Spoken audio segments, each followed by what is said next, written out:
from Apollo Hospital, Chennai. Hello, Nikhil, you can hear me, right? Yeah, I can hear you. So shall I start case, sir?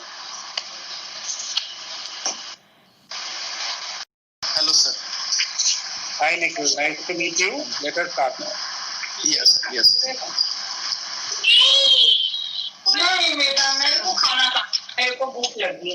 Verma, 63-year-old male who is resident of Bhopal, retired electrical engineer by occupation. He has presented, so patient was admitted to our hospital in the month of March with history of fever for the past 3 months and breathlessness for 3 months. He was apparently normal 3 months ago when he developed fever, which was insidious in onset. It was a moderate degree, around 101 degrees Fahrenheit temperature, associated with chills, and temperature used to return to normal with profuse sweating without any medication. And again, the similar episode used to recur with a gap of around 12 hours. So patient had this fever for around 2 to 3 days. This was not associated with any history of breathlessness. There's no cough with expectoration. No history of burning, micturition, abdominal pain, vomiting, diarrhea, hematuria.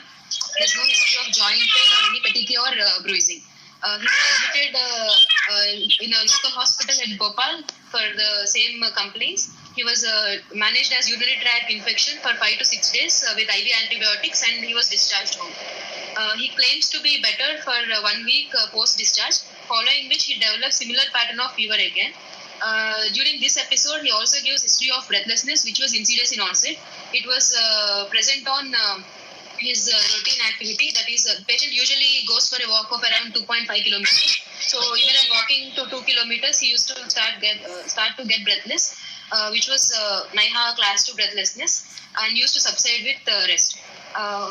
Then for the past 2 weeks, he gives history of breathlessness even on less than ordinary activity. That is on having a shower, dressing, undressing himself, even on walking for 100 meters, which is equivalent to NIHA class 3. There's no history of associated orthopnea, cough or wheeze. There's no history of associated chest discomfort, palpitation, giddiness or syncope.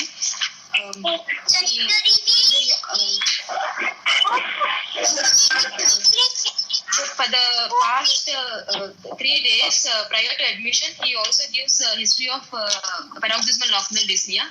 He also gives history of extreme fatigability for the past 1 month. There is history of decreased appetite and weight loss of about 4 kilograms in the past 2 months. But there's no history of decreased urine output, abdominal distension or pedal edema. Okay, so that's a nice long history. What else do you want to tell us? So there's no history of fever with joint pains during his past, or there's no history of monthly prophylactic injections being taken. So he is not a diabetic. He's a known case of hypertension for the past 5 years on medication, well-controlled hypertension. And in 2018, the patient has undergone valve replacement. One valve was replaced, sir. He says that at that point of time, he had progressive breathlessness for around 1.5 months. And he has seen a doctor, and they told him that there's one valve has severe problem, and it's better if he undergoes surgery at the earliest possible. And during the same admission itself, has undergone surgery during that time, sir, in October 2018. And following surgery, he was on blood thinner, which required frequent monitoring of blood test for the first 3 months, followed by his usual antihypertensive and other medication.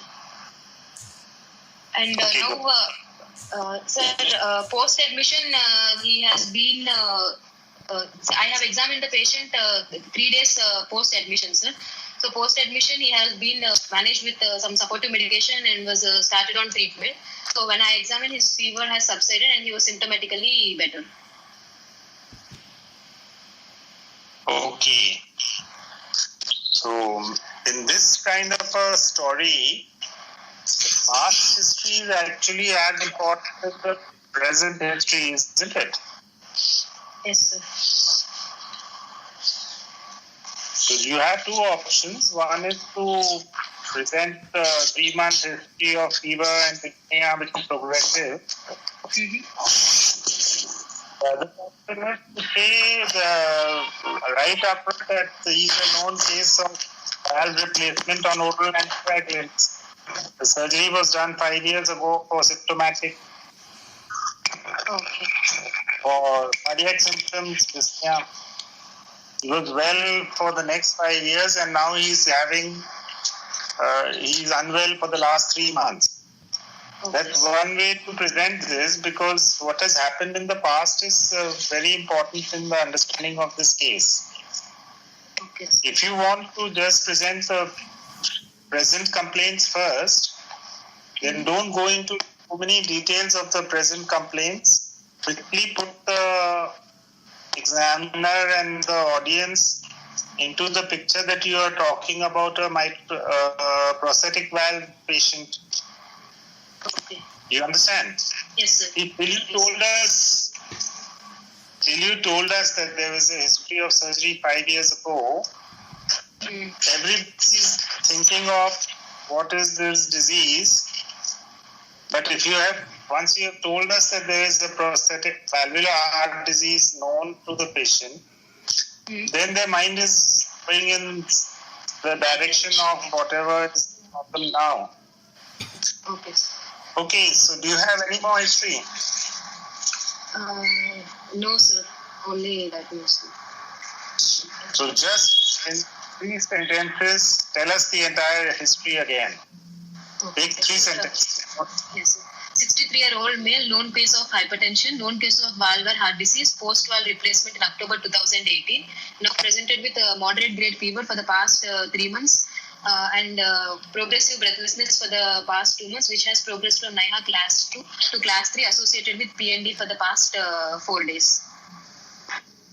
So you said that the surgery was in October 18 or 15? 18, sir. 2018. 3 years. Okay. Then there is some other history also that is important. Okay. If you get fever in a patient who has had a prosthetic valve, what are the differentials that you will consider? Sir, usually fever in a prosthetic. Sir, usually it basically depends if it is. Now it's getting fever. Yes, sir. What are the possibilities? So now, so the thing is, it basically depends if the patient has developed the fever during the early post-operative phase or if it is during the late period, sir. So this patient is actually presenting nearly 2 years after the surgery. Okay, good.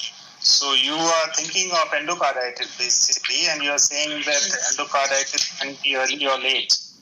Yes, sir. Now This here is you are right. of.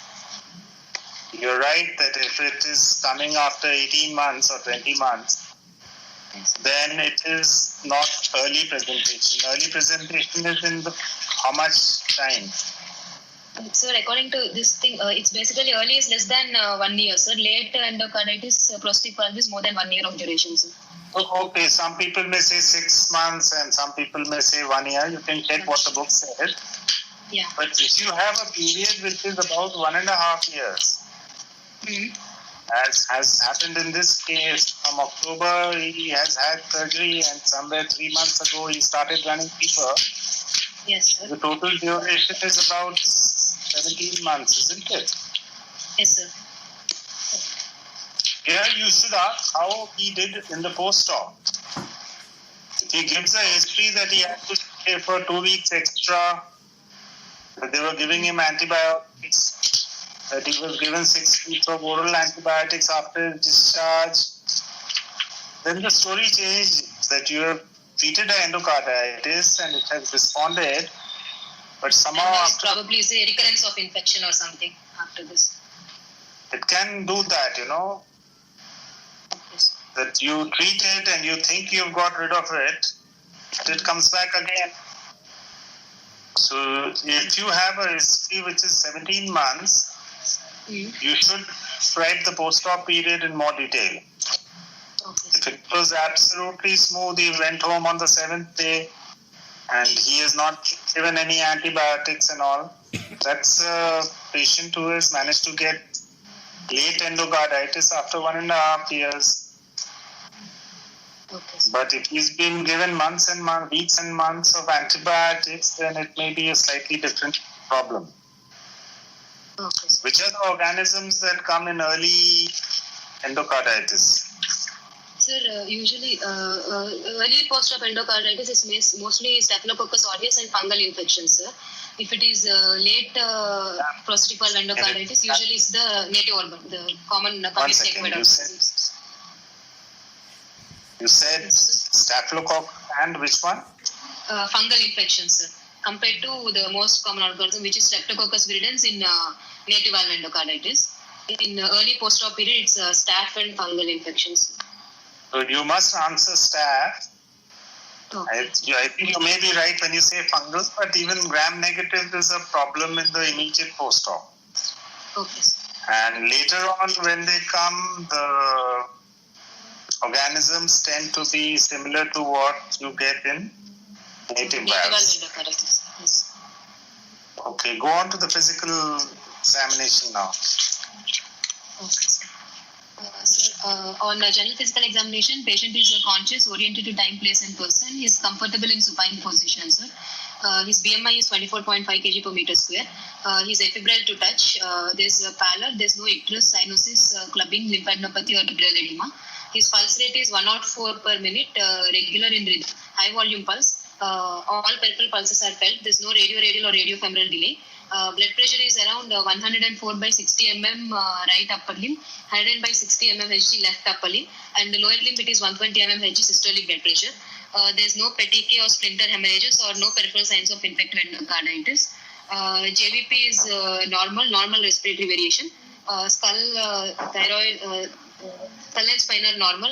Thyroid is normal. On cardiovascular examination, inspection and palpation together. Chest appears bilaterally symmetrical. There is no precordial bulge. Midline sternotomy scar is noted. Suprasternal pulsations are visible. Apex impulse is palpated in the left sixth intercostal space along anterior axillary line. It is sustained type of epexor with the medial retraction. There is grade 1 parasternal heave, no epigastric pulsation. There are no palpable sounds or clicks, and there are no associated thrills. And coming to percussion, cardiac borders, right heart border corresponds to retrosternally and left heart border corresponds to the apex. Left second intercostal space is resonant on percussion. On auscultation, first heart sound is soft. Then so second heart sound, A2 is soft. P2 was inaudible, sir. And then there's a high-pitched blowing grade 2 early diastolic murmur extending up to 2/3 of diastole, which is heard in the left second and third intercostal space with the maximal intensity at the left third intercostal space with the diaphragm of strength and best heard in leaning forward position and expiration. And there's a low-pitched rumbling murmur, a short mid-diastolic murmur heard at the apex with the bell of the stethoscope, best heard in left lateral position without any presystolic accentuation. I could no other murmurs are heard, sir, and there's no LVS3 or LVS4. On for abdomen examination, it's soft. There's no hepato or splenomegaly. Bilateral air entry is normal on respiratory examination. There are no crepitations. And on CNS examination, there's no focal neurological deficit. So you have given us the physical findings. Did you mention the JVP? Yes, sir. So JVP is not raised, sir. It's not How do you report? How do you describe the JVP? What is the things that you must tell? JVP is not elevated, sir. Normal descents noted, normal variation with respiration, and abdominal jugular reflex is negative, sir. Okay, good. So you should, when you say JVP, the P stands for what? Okay, sir. No, when you say JVP, what does the P stand for? Sir, I didn't get you, sir. In JVP, there's a J, a V, and a P. The J stands for jugular and V stands for venous. What does P stand for? Jugular venous pulse, sir. Okay. As a cardiologist, when you examine a patient, you must be able to assess the jugular venous pressure also, Okay, sir. isn't it? So Yes. here you told us that it is normal. That is enough, but it is not the best answer. You should say it is so many centimeters of water. Okay. How much was it? What Sir, is the normal rate? So normally it is around 3 to 8 mmHg or 4 to 11 centimeters of water. See, when you are examining on the bedside, Mm. it will not be in millimeters of mercury, it will be in centimeters of water, isn't it? Water. Yes, sir. So what is the normal jugular venous pressure? So it's around 4 to 11 centimeters of water, sir. Yeah, it's not really 4 to 11. If they are fasting, it is sometimes close to 0 in healthy people. Okay. But the upper limit is about 4 or 5 in young healthy people, although when they were looking at normal pressures 50, 60 years ago when CAT started, they had included some who are hypertensive and some who are 60 and 65. So some of them had up to 6 or 7. So they say 0 to 7 millimeters is normal. But most normal healthy people have pressures from 0 to 5 when they are fasting. Okay? Okay. So normal venous pressure, you should first say the jugular venous pressure is normal. It is about 7 centimeters of water or 5 centimeters or 3, whatever you have measured. Then go on to the waveform. Say that both waves are visible and the normal pattern with A more than B is seen. See. Okay, sir. Okay. Mm. The jugular venous description of the jugular venous pulse is an important part of a cardiologist's job. Must get it right. Okay, sir. Now, can you summarize your precordial findings in 2 sentences? Yes, sir. Sir, there's a midline sternotomy scar noted with a down and out shifted apex, which is felt in the left sixth intercostal space, which is sustained apex. And there's a long extending diastolic murmur, which is high pitched and blowing in nature, extending up to 2/3 of diastole, increasing with expiration or leaning forward in the left second and third intercostal space. And there's a very short mid diastolic murmur, which is heard at the apex without any persistent accentuation. And the first heart sound is soft, and A2 aortic component is also soft. No additional heart sounds, LVS3 or LVS2. So, did you use the word early diastolic murmur? Yes, sir. For your murmur in the base of the heart, Mm-hmm. you have to clearly use the word early. Really? Okay, sir.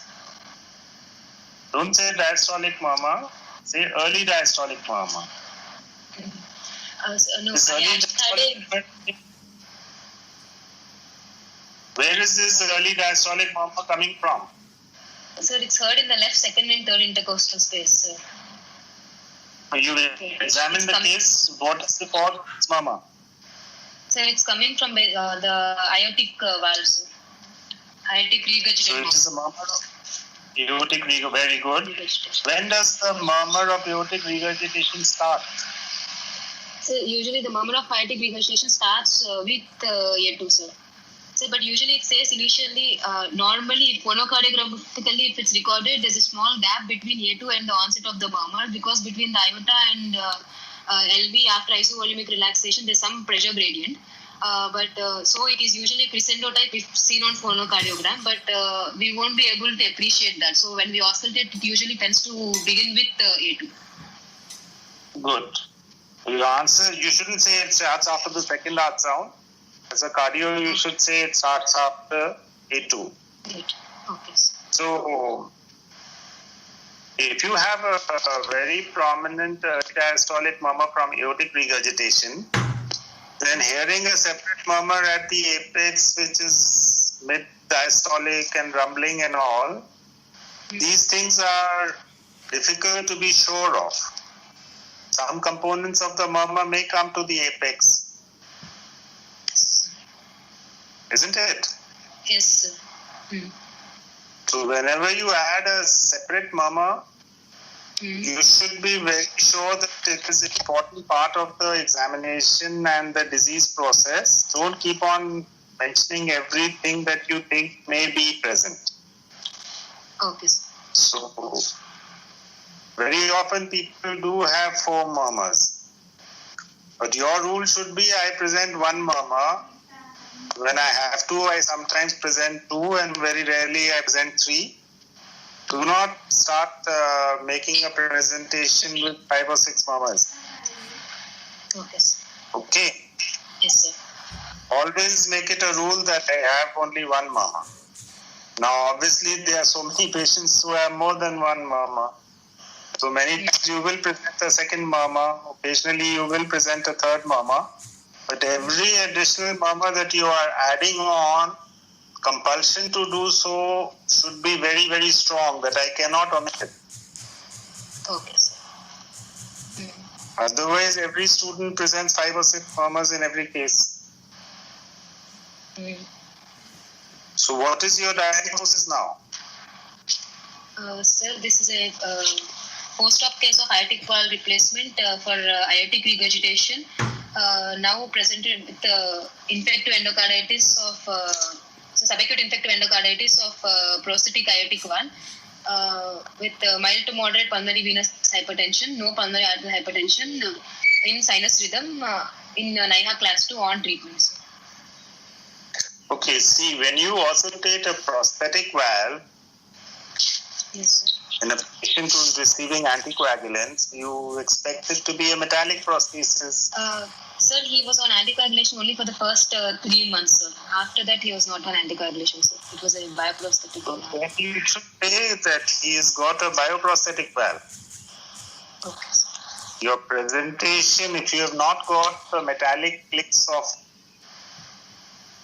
mechanical valves, then one part of your diagnosis is that there is a bioprosthetic valve from the auscultation findings. Okay. How did you decide that the patient had aortic regurgitation before the surgery? It could have been yes, or it could have been yes with AR. Yeah. So, sir, initially, basically, at the time of surgery, patient was around 60 years old, sir. And then he actually claimed to be asymptomatic all the while. And then only for mild breathlessness and all, he has gone to the hospital. He only had progressive dyspnea. So, I was, and the thing, based on that, yes, sir. And based on the points that... You cannot make a diagnosis based on this history. Yes, that the patient was AR. Did you have any other record, or did you have any other papers that you had seen that you were so sure? Yeah. So initially, I mean, from the history point of view, based on the point that the cardiologist who has seen him told him that there's a severe problem with the valve and he needs early surgery. So I was just contemplating between either mitral valve or aortic valve regurgitation. Because if it's a stenotic valve, usually for that symptom, we don't usually advise immediate surgery to be done. So I thought it probably must be a regurgitant lesion with decompensation. Yes. Doctor, these are not very strong pointers. Okay. The patient had symptoms and he had symptomatic valvular disease and he was advised surgery. This is not uncommon. Okay. Not many patients who are symptomatic are told you wait and we will sit on you. Then, whether it was aortic valve or mitral valve, how were you able to decide? Sir, from Maybe only by looking at the previous reports, sir. He may be having a prosthetic mitral valve and he may be having an infection in the aortic valve. How did you decide? Sir, it is quite possible, sir, but I just thought it's very unlikely when there's a prosthetic valve in one position, the other valve being getting infected. Why? It's possible, sir. If a patient has traumatic mitral valve disease, there may be some additional aortic involvement which did not require a change. Yes. If the aortic valve is abnormal, it will become infected later. If you have to look at all the possibilities, you cannot be sure whether it's mitral or aortic that was changed. Now, if you have aortic regurgitation, your first diagnosis is you are right that I think the aortic valve was changed and I think it is leaking because of endocarditis. Okay, sir. But other possibilities are open unless you have seen his records. What were you, which pulses were you looking for in this patient? Which are the pulses that you are able to palpate in the face? When you examine the patient, you are looking for pulses. Which are the palpable pulses in the head? Sir, bilateral carotid pulse, sir. And that is in the neck. Neck, yes, sir. What are the pulses that are palpable in the head? Sir, one is the temporal artery can be palpated. It's called superficial temporal. Superficial temporal. Okay, sir. Where is it? Where is it present?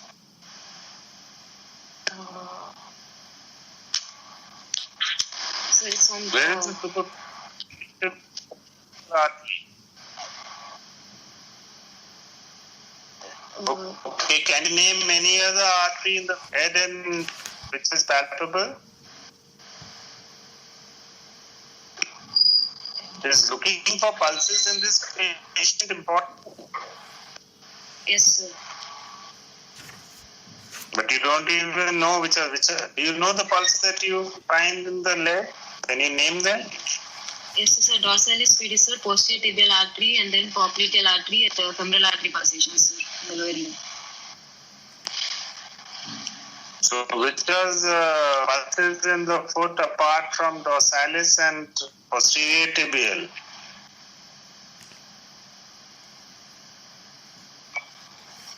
In many people, the peroneal artery is palpable. Where is it located? Sir, on the medial side, sir. No, it's lateral to the tibial artery. Malleolus and it is anterior to the lateral malleolus. But you should know that these arteries are palpable. When patients come with peripheral vascular disease, we look for these pulses. You're not able to say their name, but doesn't matter. It's not a very commonly asked question. So any question that has not been asked earlier, one tends to sometimes not know it. So this is not a major error, but you should know the name because we look for them in peripheral vascular disease. If you have a mechanical prosthetic valve, how do you decide on auscultation whether it is in the mitral position or the aortic position? So depending upon the closing sound, sir. If at all it correlates with the first heart sound, it's in the mitral position, sir. If it is correlating with the second heart sound, it's in the aortic position. Okay, do you want to say this answer? Your answer is probably correct, but do you want to say it again so that everybody understands? So usually for mechanical valves, closing sounds are better heard than the opening sound. If the closing sound is coinciding with the first heart sound S1, that is usually at the mitral position. If it is coinciding with the second heart sound, it's in the aortic position. Good. So the closing sound is louder than the opening sound, and from that you can make out whether it is S1 is loud or S2 is loud and decide which valve. That's a good answer. If you have early diastolic murmur from aortic valve, can you get early diastolic murmur in the heart from anywhere else?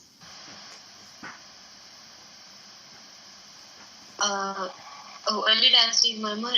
Sir, yes, if at all, sir, prosthetic valves are usually associated with some amount of regurgitation, so intrinsic regurgitation. So that can also produce early diastolic murmur. Like let's say if a mitral prosthetic valve is there, we can have some amount of diastolic murmur there. No, if there's a mitral prosthetic valve, it is not going to produce an early diastolic murmur. Just the diastolic.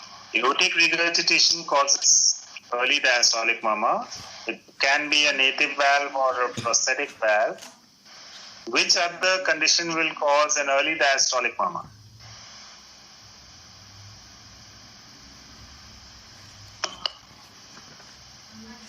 Pulmonary regurgitation.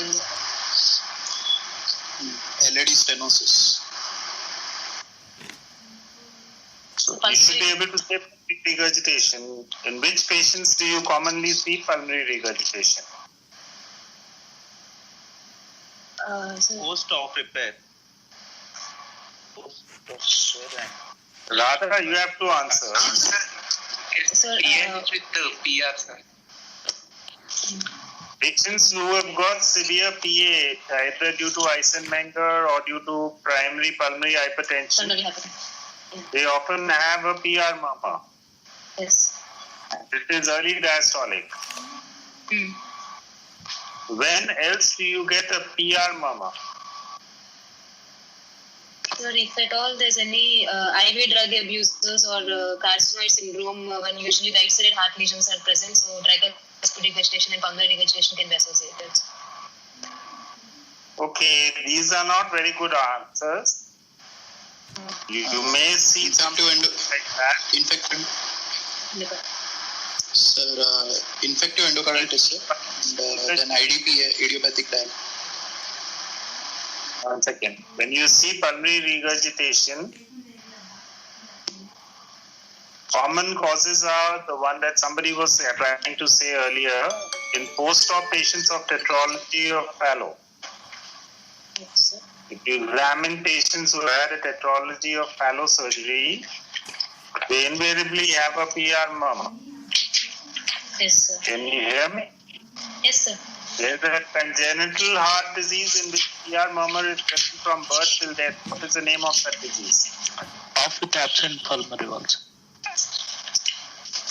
Let Radha and answer. Who's the other person who's answering? What's the name? Your answer is correct, but let the person who's going through the exam answer it. What is absent pulmonary valve syndrome, Radha? So talk with absent pulmonary valve syndrome, there's basically absence of pulmonary valve. So it can be either a thick diaphragm or just a muscular membrane which is present in that. So it's usually associated with both pulmonary stenosis and pulmonary regurgitation. So with postnatal dilatation of pulmonary artery. It's a congenital heart disease with PS and PR and very large pulmonary arteries, you are right. What else do you know about this disease?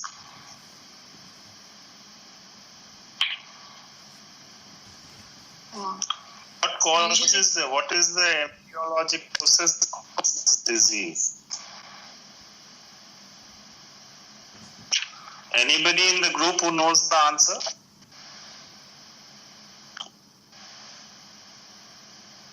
Hello? About the dilatation of main pulmonary artery and right pulmonary artery.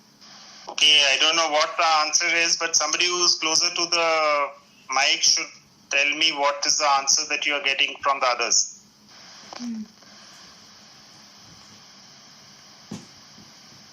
The correct answer is it is caused by congenital absence of the ductus arteriosus. If in the embryological heart there is no ductus formed, then the baby is born with a disease that we call TOF, absent pulmonary valve syndrome. TOF variant. It is not TOF at all. It looks a little bit like TOF because there's VSD, because there's PS. But the embryological reason for the disease is congenital absence of the ductus. Do you understand? Hello? Yes, sir. Yes, sir. What kind of diastolic murmur do you get in patients who have got a tetralogy surgery or an absent pulmonary valve syndrome, Radha?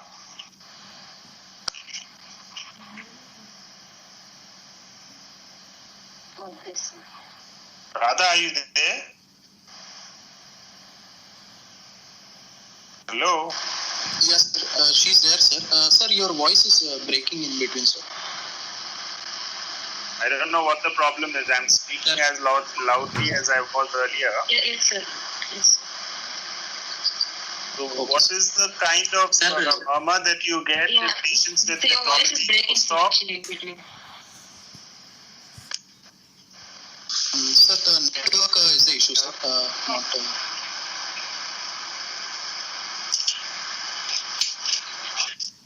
Yes, sir. Yes, sir. Now it is better, sir. Yeah. Can you hear me now? Yes, sir. Yes, sir.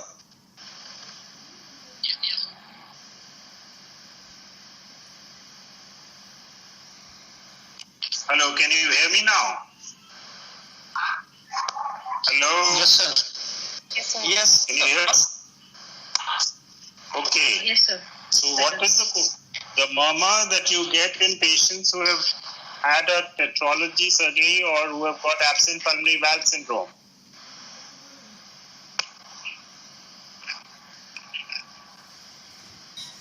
Sir, it's basically low pressure pulmonary. Okay, that's a good which answer. starts. Yes. It That's a usually good starts. answer. You have to say low pressure or normotensive PR and it is a mid-diastolic murmur. Okay, sir. Yeah, it starts It's not after early diastolic second heart. murmur, it's a mid-diastolic murmur. Murmur. Can you hear me? Yes, sir. I can hear you. Sir. Something has happened to the... I don't know what's happened. Some network issue in between, I guess, sir. But now you are quite able, sir. Muted. Nikhil sir has muted himself. Yeah. Sir, one. He's talking on the phone with the highlight. Sir, in this patient, first I would want to assess him, send blood cultures, and then ECG, and then echocardiogram. After transthoracic echocardiogram, if needed, I will want to do a transesophageal echocardiogram also, sir.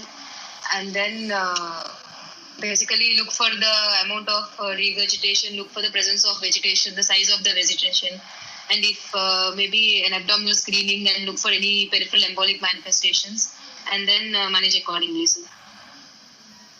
So your answer has two important components. One is you should take good cultures, Good cultures, yes, sir. right? Yes, sir. The second is to look at the disease process with echocardiography. Is prosthetic valve endocarditis different from native valve endocarditis in echocardiography?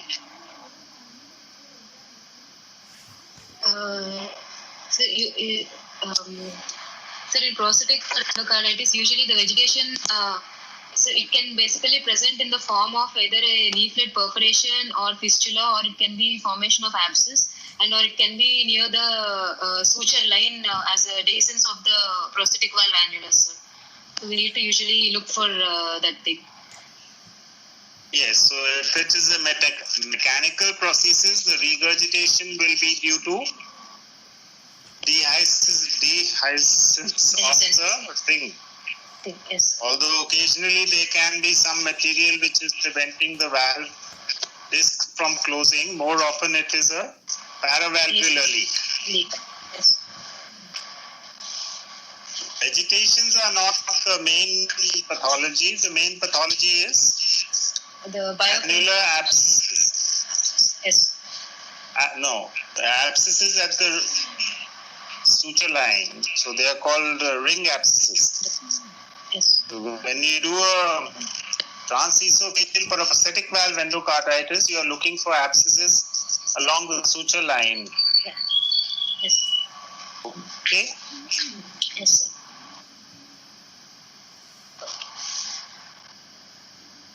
Does this patient require another surgery?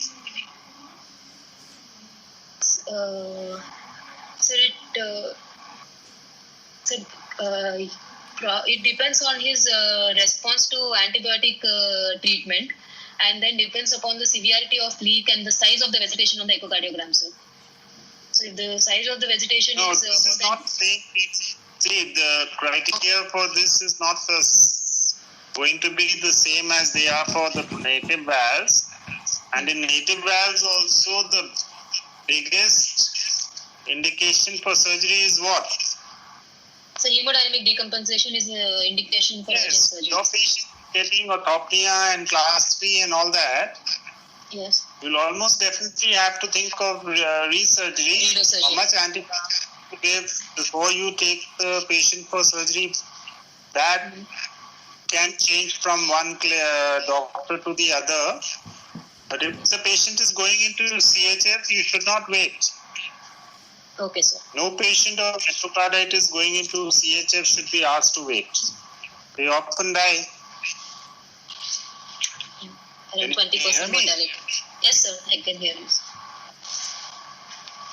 In fact, the mortality of endocarditis improved after people started changing valves before the patient goes into intractable CHF. Okay, sir. Okay, you've done well. I think that's enough for today. Okay, sir. Sir, you want to see the echo pictures of this patient? We have some videos, sir. 3-4 just videos. So go ahead and show it to me. Okay, sir. Where will it come? So there's a small vegetation near the leaflets, which is just flipping movement is seen with the movement, sir. It's better seen in other views. Yeah, here, please. Go to the next view. Where you should be able to say that the left ventricle is enlarged. Enlarged, yes. You're able to, if you're sure that the aortic valve is abnormal, then you have to comment on that. Next. Okay. So this apical 4-chamber view, sir.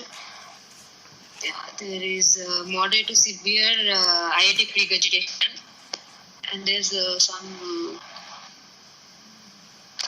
So what is the direction of the jet? So it's towards the interventricular septum. So it's a little eccentric, sir. It doesn't look completely central here.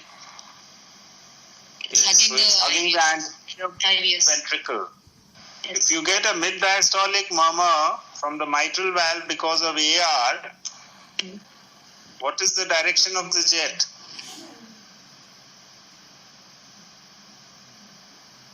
You get an Austin it will be- Flint murmur, what is the direction of the jet? So it will be lateral only, sir. Posteriorly directed. No, seriously towards the anterior mitral leaflet. Okay. Yeah, so the jet will be posteriorly directed also, coming from towards the murmur. So it will partially close the valve and make it flutter, and that causes the mid-diastolic sound. Diastolic murmur. So the next view.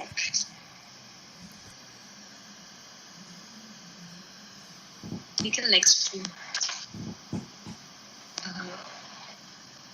So in this view, the vegetation is seen, sir.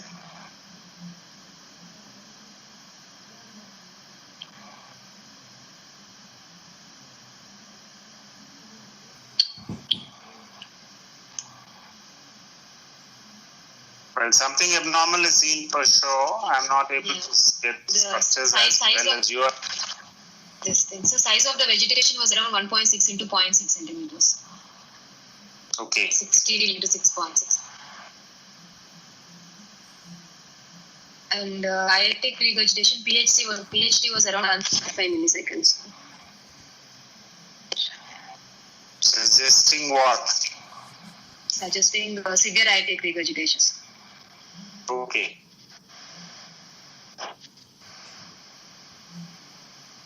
We Next. don't have this much. I go only those many evidence. I just took a few views. If you were looking for other things, what else would you look at?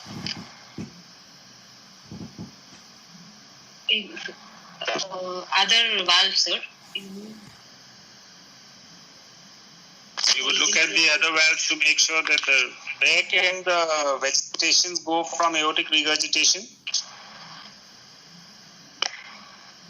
So systemic embolization can happen. Posteriorly directed jets, it can come to the mitral valve. Matter. Can you hear me? Yes, sir. If the jet is posteriorly directed, it may cause vegetations to start occurring on the mitral valve, and that also gets infected. Okay, sir. You would look for some assessment of the right-sided pressures if you are able to get a TR or PR signal.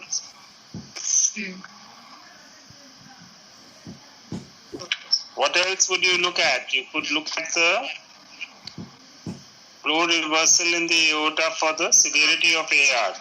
Yeah, for holodiastolic flow reversal, sir. Suppressed. Okay. So do you think this patient needs surgery or he can be treated medically? I think he needs surgery, sir. Yeah, this is very severe AR, and when there is a paravalvular leak, stitches can start giving way one after the other, and suddenly the patient can become very sick. Okay. In a bioprosthesis valve, sometimes a leaflet gets damaged and it is not a paravalvular leak. You should have actually, when you are doing the echo, try to see where the regurgitation is from. Is it from the leaflets or is it from the Paravalvular. So he is having from the leaflet only, sir. Okay, so that's very common with bioprosthetic valves, but in metallic valves it will invariably be from the paravalvular area. Okay, we've done well. Okay. I think we'll wind up for Thank you. today.